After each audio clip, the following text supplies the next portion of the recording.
დედოფლის წყაროში მანქანის შეჯახების შედეგად დაშავებული 12 წლის მოზარდი საავადმყოფოში გარდაიცვალა. ბავშვი იაშვილის კლინიკაში იყო მოთავსებული, მას თავზე ოპერაცია ჩაუტარდა.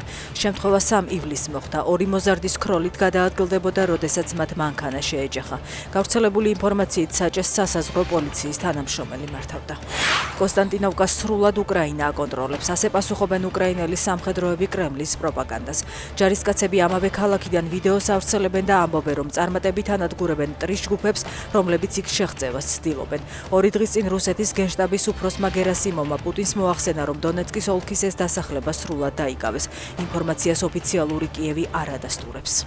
მხოლოდ ივნისში ლიკვიდირებული ან მძიმედ დაჭრილია თითქმის 28,000 რუსი სამხედრო. უკრაინის თავდაცვის ძალებმა ერთ თვეში მტრის 200,000-ზე მეტ სამიზნეს დაარტყეს.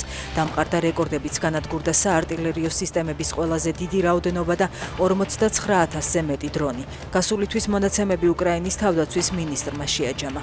ყველა დროის საუკეთესო შედეგია, ამბობს ფედოროვი.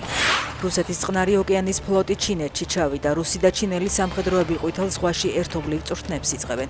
სწავლებაში ორივე ქვეყნის მძიმე ტექნიკა, ავიაცია და წყალქვეშა ნავები მიიღებენ მონაწილეობას. მანევრები მოიცავს როგორც საზღვაო, ისე საჰაერო კომპონენტებს.